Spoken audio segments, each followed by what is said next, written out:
दी। मैं आचार्य वसुधा आप सभी का हार्दिक अभिनंदन करती हूँ आपके अपने YouTube चैनल पर। दोस्तों, आज हम बात करने वाले हैं ग्रहों के राजा सूर्य देव। जी हाँ, साल के एक महीने, अगर हम बात करें पूरे वर्ष में, एक महीने में आते हैं अपनी ही राशि सिंह राशि में। अब ये राशि परिवर्तन किसके लिए क्या नए रास्ते लेकर आएगा और किसको क्या सावधानियां बरतनी चाहिए, इन सभी की बात करेंगे आज के इस वीडियो में। लेकिन उससे पहले आपसे अनुरोध करूंगी कि अगर आपने अब तक चैनल को सब्सक्राइब नहीं किया है तो प्लीज सब्सक्राइब कर दीजिए, साथ ही साथ बेल आइकॉन को जरूर दबा दीजिए ताकि आने वाले सभी वीडियो आपको समय से मिल सके। विषय की ओर आगे बढ़ेंगे, लेकिन यहाँ पर यह भी ध्यान रखने की आवश्यकता है क्योंकि बिल्कुल सीधे अभी कुंभ राशि में शनिदेव का गोचर भी चल रहा है। तो अगर हम बात करें तो सूर्य जैसे ही 16 अगस्त 2024 को आएंगे सिंह राशि में, उसी समय बनेगा समसप्तक योग।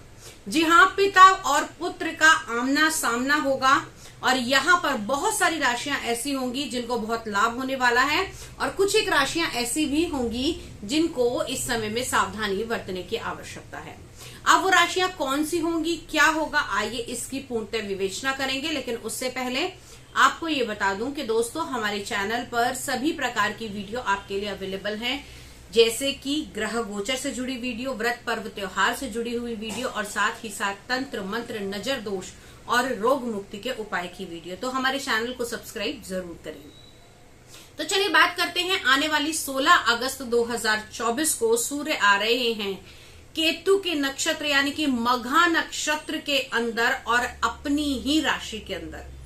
यहां पर किस राशि के लिए क्या प्रभाव पड़ेगा, सबसे पहले बात करने वाले हैं हम मेष राशि वाले जातकों के बारे में। तो मेष राशि की अगर मैं बात करूं दोस्तों, तो आपकी कुंडली के 5th हाउस में, जी हाँ, पंचम भाव के स्वामी स्वयं पंचम भाव के अंदर आने वाले हैं। आपके लिए बहुत ही शुभ संकेत है।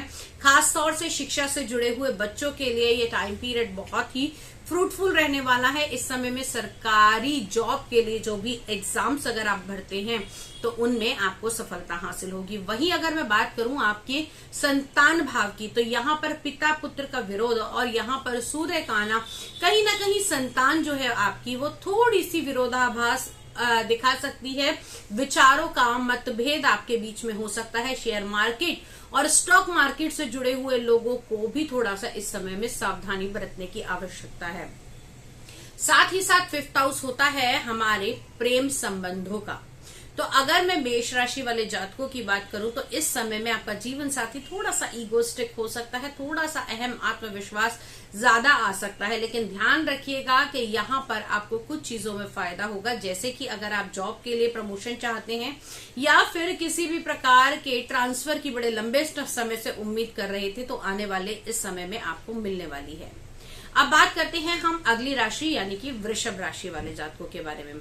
वृषभ राशि अगर आपके बात करें तो आप लोगों की कुंडली के 4th भाव में सूर्य का ये गोचर होने वाला है। 4th हाउस होता है हमारी माता का कारक, 4th हाउस होता है हमारे हृदय का, वाहन, सुख संपत्ति का कारक। तो यहाँ पर राजा का आना ऐश्वर्यपूर्ण तो रहेगा ही रहेगा। खासतौर से उन लोगों को सावधानी बरतने की आवश्यकता है जिन्हें हाई ब्लड प्रेशर है या फिर किसी भी प्रकार का हृदय रोग है। ओम गृहिणी आदित्य सूर्याय नमः, आप इसका भी जाप कर सकते हैं। ओम श्री सूर्याय नमः का भी जाप कर सकते हैं। साथ ही साथ नया वाहन आपके आने की संभावनाएं बनेंगी, लेकिन उसके लिए कुछ चीजों का ध्यान रखने की आवश्यकता है। संडे के दिन ये वाहन आपको बिल्कुल नहीं खरीदना चाहिए, अन्यथा वाहन घर में खड़ा रहेगा और ऑटो और टैक्सी लेते हुए दिखाई देंगे। अब बात करते हैं हम अगली राशि यानी कि मिथुन राशि वाले जातकों के बारे में। तो मिथुन राशि के 3रे भाव में सूर्य का ये गोचर होने वाला है। 3रे, 6ठे और 11वें में जब जब सूर्य आते हैं तो थोड़े अच्छे फल देते हैं। साथ ही साथ अगर मैं ये बात करूं कि ये यात्राओं का भाव है, आपके दोस्त मित्र संबंधी आपके ऐश्वर्य को देखकर आपसे इस समय थोड़ा जलन महसूस कर सकते हैं। साथ ही साथ इस समय में आपके बॉस पर भी आपका प्रभाव देखने योग्य बनेगा। छोटी मोटी यात्राओं के योग बनेंगे। अब अगली राशि की बात करते हैं हम। अगली राशि है कर्क राशि। जी हाँ, कर्क राशि में अगर हम बात करें तो आपके 2रे भाव में ये गोचर होने वाला है। दूसरा भाव धन का भाव होता है, आपके मुख का भाव होता है, आपकी आंखों का भाव होता है। यहां पर सूर्य का आना कहते हैं कि आप लोगों की आई साइट में थोड़ी सी प्रॉब्लम जरूर देंगे। कहीं ना कहीं आंखें थोड़ी खराब हो सकती हैं, आंखों में जलन हो सकती है, या फिर मैं कहूं कि आपकी जो वाणी है वो उसमें थोड़े कठिन और कर्कश शब्द हो सकते हैं। आप इस समय में अपनी बातों को अपने कुटुंब के अंदर चाहेंगे कि आपकी बातों का सभी अनुसरण करें। पिता का आधिपत्य आपके कुटुंब पर बनता हुआ दिखाई देगा। साथ ही साथ यहाँ पर सूर्य का आना आपकी किसी बड़ी संपत्ति की ओर भी संकेत करता हुआ दिखाई देता है। अगली राशि की बात करते हैं। जी हाँ, सिंह राशि। आपके तो लगन में लगन के स्वामी आ रहे हैं। ये एक महीना आपके लिए बहुत अच्छा रहने वाला है हेल्थ की दृष्टि से। वहीं थोड़ा सा अहंकारी आपको बनाएगा, लेकिन ध्यान रखिएगा कि सूर्य का यहाँ आना आप लोगों को किसी न किसी प्रशासनिक कार्यक्रम के अंदर एक अच्छा पद दिला सकता है। आपको मान सम्मान तो मिलेगा ही, आत्मविश्वास बढ़ेगा, लेकिन वहीं जीवन साथी से थोड़ी सी परेशानियां आपको पैदा हो सकती है, क्योंकि आपके सीधे 7th हाउस में शनिदेव का गोचर है। हालांकि यहाँ पर जो सूर्य हैं वो कभी भी किसी ग्रह, जो और ग्रह है उसका उनको दोष नहीं लगता, लेकिन शनि के अंदर ही एक ऐसी दृष्टि थी जिसने अपने पिता को भी एक मार्क दे दिया था। सूर्यदेव के माथे पर उनकी टेढ़ी तीव्र दृष्टि पड़ने से एक निशान बन गया था। तो यहाँ पर थोड़ा सा संभल कर आपको चलना है, अपने लाइफ पार्टनर को समय पूरा देना है। हो सकता है इस समय में आपका लाइफ पार्टनर कुछ गैप मेंटेन करने की कोशिश करे, तो कोशिश कीजिएगा कि उसको ऐसा महसूस ना हो, और साथ ही साथ पार्टनरशिप में भी सावधानियां बरतने की आवश्यकता है। वहीं अगर मैं बात करूं तो आपके मान सम्मान से आपके बॉस के ऊपर आपका अच्छा वर्चस्व बनने वाला है। अब अगली बात करते हैं हम कन्या राशि की। कन्या राशि के 12वें भाव में ये गोचर होने वाला है। 12वां भाव यानी कि आप लोगों की कुंडली के अंदर आपका विदेश भाव है।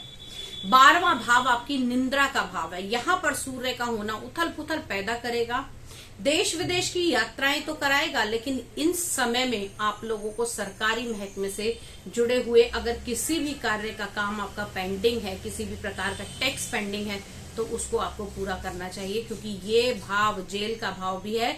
छठे में बैठकर शनिदेव 12वें भाव पर दृष्टि भी डालेंगे, तो यानी कि आपके कर्मों का लेखा जोखा भी बाहर आ सकता है। तो ध्यान रखिएगा कन्या राशि वाले जातक। अगली राशि और कन्या राशि वालों को एक चीज ध्यान रखने की आवश्यकता है, आपको इस समय अनिद्रा बहुत सता सकती है।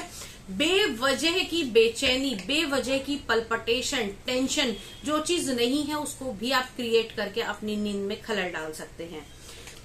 तुला राशि की अगर हम बात करें तो आपके 11वें भाव में ये गोचर होने वाला है। 11वां भाव आपका लाभ का भाव है, आय का भाव है। यहाँ पर रुके हुए काम पूरे होंगे, सरकारी महकमे से जुड़े हुए टेंडर आपको मिलते हुए दिखाई देंगे।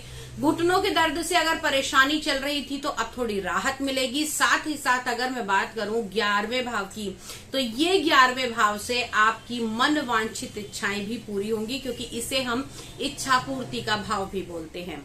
अगली राशि की अगर हम बात करें तो वृश्चिक राशि। वृश्चिक राशि वालों के 10वें भाव में सूर्य का ये गोचर होने वाला है, और 10th हाउस में सूर्य देव दिग्बली होते हैं। तो 10वें भाव में यहाँ आना, आपके कर्म के भाव में कर्म के स्वामी का आना आपके लिए लाभदायक रहेगा। सबसे जरूरी बात दोस्तों, इस समय में आप लोगों के किए हुए कर्म का आपको फल अवश्य मिलेगा। साथ ही साथ अगर हम बात करें तो 10वें भाव से आपके प्रमोशन, सरकारी जॉब, सरकारी महकमे से जुड़े हुए कार्य, और किसी भी प्रकार के अगर एडमिनिस्ट्रेशन के काम में आप हैं या कहीं पे आपकी पदोन्नति होनी थी, तो ये आने वाला एक महीना आपके लिए बहुत ही सुनहरा हो सकता है। अब बात करते हैं हम लोग धनु राशि वाले जातकों के बारे में। धनु राशि की अगर हम बात करें तो आपके भाग्य के स्वामी स्वयं भाग्य में आने वाले हैं। रुके हुए काम पूरे होंगे, पिता का सहयोग प्राप्त होगा। जो लोग अपने पैतृक संपत्ति को संभाल रहे हैं उसमें भी उनको मुनाफा प्राप्त होगा। साथ ही साथ अगर मैं बात करूं तो यहाँ पर 9वां भाव आपके धर्म का भाव भी माना जाता है, तो यहाँ पर धार्मिक अनुष्ठान और धार्मिक कार्यों से जुड़े हुए गतिविधियों में आपका संलग्न होना निश्चित है। अब अगली बात, क्योंकि यहाँ पर सूर्य, बुध और शुक्र तीनों ही हैं, तो आपको लक्ष्मी भी प्राप्त होगी, और साथ ही साथ आपकी पदोन्नति, या फिर मैं कहूं कि आपके कार्य के अंदर आपको प्रमोशन मिलने के चांसेस भी बनेंगे, जो पिछले काफी समय से रुके हुए थे। अगली राशि की बात करते हैं हम, मकर राशि। मकर राशि वालों, संभल कर चलना। आप लोगों के अष्टम भाव में यहाँ पर ये गोचर हो रहा है। हालांकि आपकी आयु को ये थोड़ा सा और बढ़ाता है, लेकिन आत्मविश्वास में कमी करेगा। हृदय से जुड़े हुए रोगों को थोड़ा सा बढ़ा देगा। पल्पिटेशन की प्रॉब्लम रह सकती है। शनि की दृष्टि सूर्य के ऊपर है, खासतौर से पेट के निचले हिस्से में परेशानियां पैदा हो सकती हैं। अगली राशि यानी कि कुंभ राशि। सप्तम भाव के अंदर सूर्य होना और लगन भाव के अंदर शनिदेव का होना, समसप्तक योग। आने वाला 16 तारीख, जी हाँ 16 तारीख से लेकर कुंभ राशि वालों को थोड़ी सावधानी बरतनी पड़ेगी। किस चीज में? एक चीज तो आपकी पार्टनरशिप में बड़ा सोच समझकर आगे बढ़ना होगा।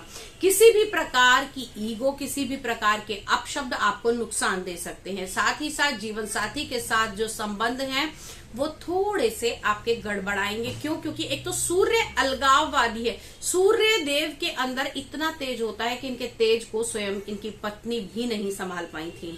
तो सूर्य का सप्तम भाव के यहाँ अंदर आना कहीं ना कहीं लाइफ पार्टनर को के प्रति आपका जो विश्वास है या आपका जो लाइफ पार्टनर के प्रति रिलेशन है उसको थोड़ा सा खराब करेगा।